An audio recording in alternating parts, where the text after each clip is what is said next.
একজন ভাউল শিল্পী জালেম আবুল সরকার, সে আল্লাহর শানে জঘন্য বেয়াদবি করেছে।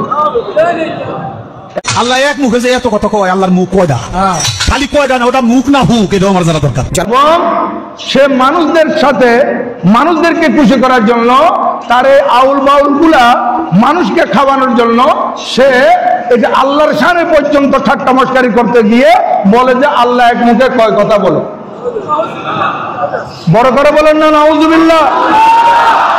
বলে যে আল্লাহর মুখ কয়টা, এইটা মুখ না আর কি।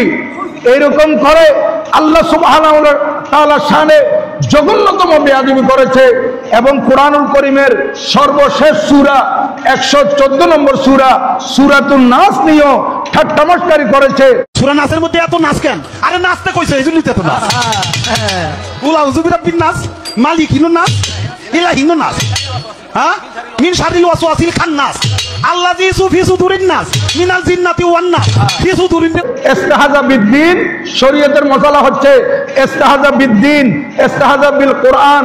এই দিন ধর্ম নিয়ে, কোরআন নিয়ে ঠাট্টা করা, এটা সম্পূর্ণরূপে কুফরি। এটা সাথে সাথে বেঈমান হয়ে যাবে। এখন দেখতেছি মুসলমান কিরকম, মুসলমানের ঈমান কিরকম, তার পক্ষে বিপক্ষে হয়ে গেছে।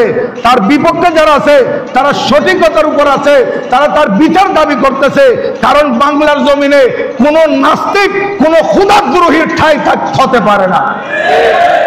এবং তার পক্ষে যারা গিয়েছে এরা বুঝবে হাসরের ময়দানে এই জালেম মুরতাদের যে অবস্থা হবে তাদেরও সেই অবস্থা হবে। এর পক্ষে যাওয়ার কোনো সুযোগ নাই।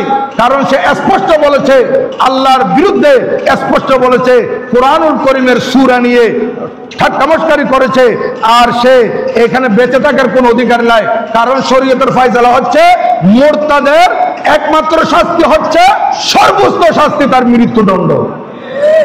তার মৃত্যুদণ্ড যদি কার্যকর করা হয় তাহলে বাংলার জমিনে এই নাস্তিকগুলো ইসলামের বিরুদ্ধে, কোরআনের বিরুদ্ধে, আল্লাহ এবং আল্লাহ রাসূলের বিরুদ্ধে কোনো কথা বলার সাহস পাবে না।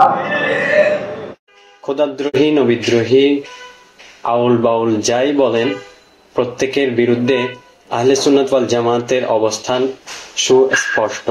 সুতরাং আপনারা যারা সুন্নিদেরকে আউল বাউল, যারা নবীদ্রোহী, খোদাদ্রোহী কথাবার্তা বলে, তাদের সমর্থক বলেন, তাদেরকে অনুরোধ করব আপনারা ট্যাগ লাগানোর আগে, অপবাদ দেওয়ার আগে একটু চিন্তা করে তারপরেই ট্যাগ লাগাবেন।